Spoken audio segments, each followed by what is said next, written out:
Sik panjenengan tak aturi rono dhisik karo Mas Berjer iki sinden anyar. Wong wedok kok ayune kaya ngene iki. Sik Ra roh jenenge asli. Sik kejaba saking niki enten anu Mas. Kehilangan kunci Sekupi, kunci Sekupi. Nggih. Sekupi. Nggih, kunci Sekupi niki nggih saged berhubungan kalian kula. Nggih. Wis kenah malinge ketara. Maling mangklek aku mek ngomong.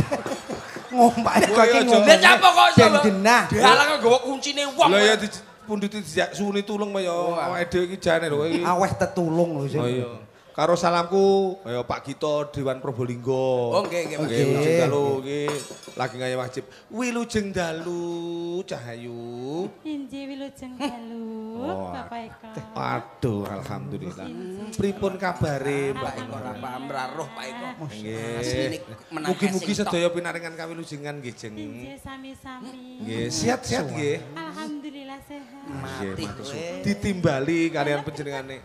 Pripun? Kula nggih pinaringan sehat mboten enten alangan napa-napa. Nggih, nggih. Iki sowan ning daleme Pak Basim. Pak Eko ra roh. Apa Eko keblondrok Pak Eko.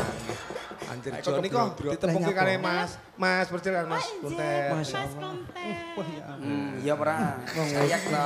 Ora apa-apa. Sayak. Aku buru temon iki wong wedok ayune kok kaya ngene. Mati sing keblondrok loro. Sing bodine seksi. Sampeyan saking pundi Mbak Yu? Kula saking Medion Kang Mas. Paring asma sinten? Manohara Aswanti. Oh, niki to sing namine Manohara. Cantik Jawa Timur, masyaallah. Kuntet keblondrok. Kuntet. Nika sinten Kang Mas menika? Nika Ya ampun, Jainul. Asline jenenge Kok Jainul. iso Janul piye to? Lah sampean iki. Lah iki wedok apa lanang to sampean iki? Lho, putri no iki. Mati kowe keblondrok Pak Eko. Wis bosok. Nuwun sewu kula wedok lho Kang Mas. Saestu. diomongi ra percaya. Ati mriku nuwun sewu. Injih. Paring asma sinten wau? Manohara Kang Mas. Nak bengi. Injih. Awan panut jerene jenenge. Ya. Ngetes lanang karo wedok iki ora teko swara tok. Kadangane karo swara iki awake dhewe sik kapusan ya. Coba goyang, Duk. Goyang. Tiponge Mas. Tipunge coba. Rodok. Oneng ngono ki. Lho, ya ora. Ya ora. Ya ora. Ya ora, Tat. Piye? Piye? Piye muni to? Tang langtong. Ngawur. Kuwi lak sing maju. Jajal kene. Goyangi minggir ngene ngiwonengen. Ngiwonengen. Mosok wong wedok ngono kuwi munine, Jal. Alah iki lho, ketara iki. Ayo Mas. Ayo Mas, ketipu Mas. 1 2 3.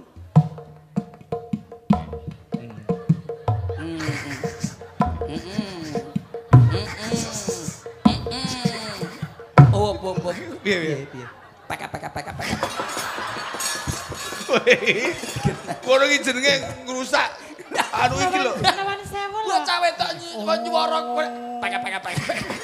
Nuwun sewu. Pripun Jeng Manohara? Mas Kuntet mriki. Nah, gila. Dipenak-penak suara. Injih mriki. Nene. Piye?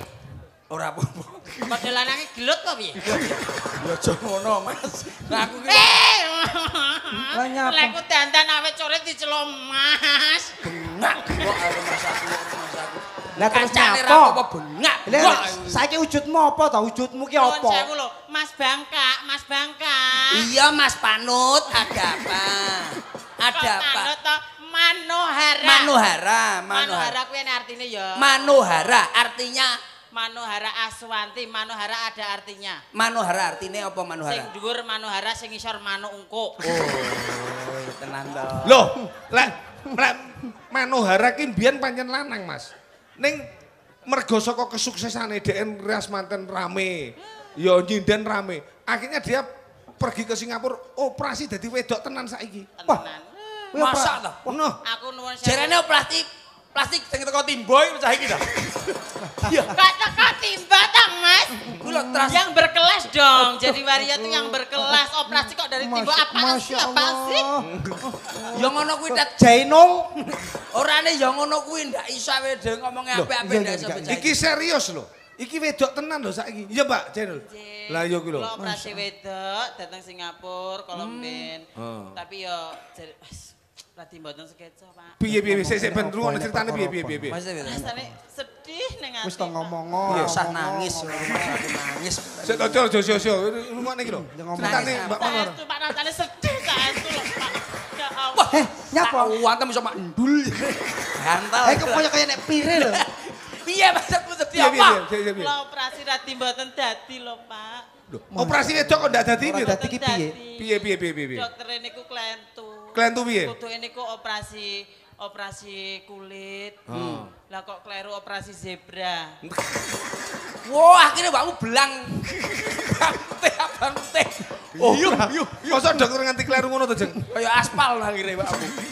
Operasi niku kan datang Singapura. Habis itu seminggu, 1 bulan katanya dokternya 3 hari tidak boleh kena air dulu katanya seperti itu. Ndak oleh kena banyu dhisik. Lah terus berhubung Madiun banjir kemarin.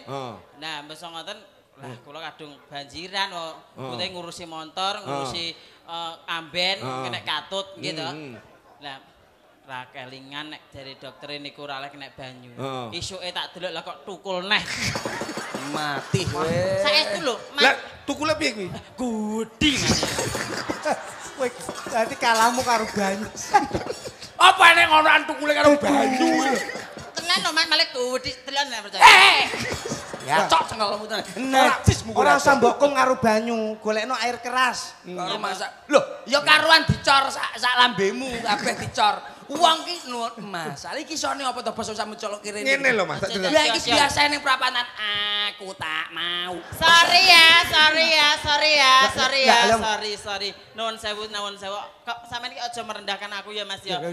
Sabar. Atiku lara Mas, atiku lara. Tak cok cengelmu atine kene. Wah, iki keran. Ati kene iso Manuhara. Atine pindah ya Mas. Atine Sabar Manuhara, sabar. Alah templekno tet padha lah. Ayo. Padha lanange padha Wah kok lanange. kemayu, kowe iki kemayu. Ngene Tapi lho. beda lho, Jan. Delok ora percaya. Sabar. Oh, delok. Kok iso lho. Endi? Delok to. Aja ngono ta. Kowe iki lho nyapo iso nggo ngenekan bareng mbok macak biasa koyo kancane. Lho, ning yo berisi lho Mas. Berisi apa? Lho piye to kuwi? Lho. Mas.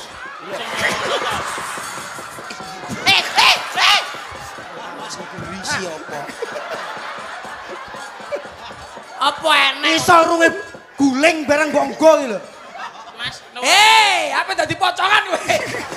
aja ngono lho Mas kowe. Lha nyapa? Aku mau ki entrokku Kelly to Mas. Kowe entrok iso keli. Lah iso ge ngonoane lho nyapa. Mbak ning hotel eneke sarunge hotel tak gawa sik tak nggo golek dhuwit aku. Ngawur e. Wong iki Lho, dibalekne Cil. balik nih. Ini tak benar nih. Mau yo padha lanangi. Lampane yo ora penak lho Mas.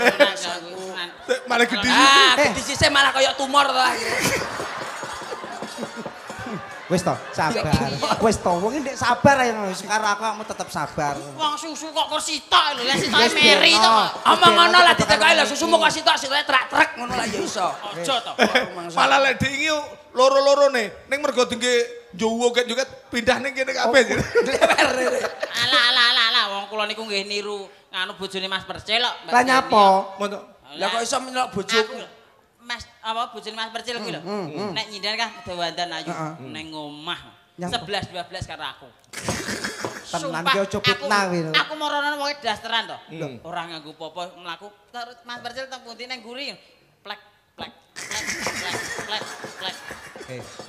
Saiki wis ora plek wong tak iris kabeh. Ya cok cengelmu tenan. Wis sabar. Aja nesu Mas Ngadepi arek ngene kudu sing sabar. Macak nggonku. Lah nyapa? Mati kowe. Pokoke ngenan iki, Bos. Paling sedih lara salat Id Jumatan. Ngopo? Wis to, sedih ngenekane lara Jumatan salat Id. Sebab e? Ape piye Jumat wae mosok ape macak wedok wong ngerti lanang. Larang ngono foto KTP, bosok iki mesti. Ya ora teman aku salat Id ya mangke tetep to, Mas.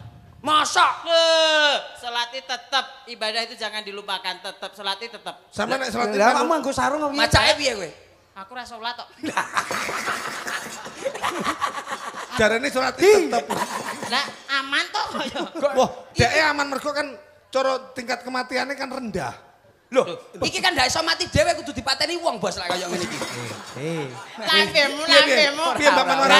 Banci kuwi ngono matine angel, matine suwi malah dhisik jenengan. Lah sebab nyapa? Lah nak lanang nek mati jenenge Almarhum. Almarhum. lah nak wedok Almarhumah. nek banci. Oh iya angel. Heeh, bener. Iya Mas lho. Rada Ya angel. nek ngono awakmu ya tak dongakne panjang umur. Amin. Dadi wong sak donya mati awakmu urip dhewe. Sik. Aku ndak ngerti. Lah yo lek lanang almarhum. Nggih. Lek putri almarhum. Almarhumah. Lek banci apa, Mbak? Almarhumi. Aluminium. Almarhum dasmu.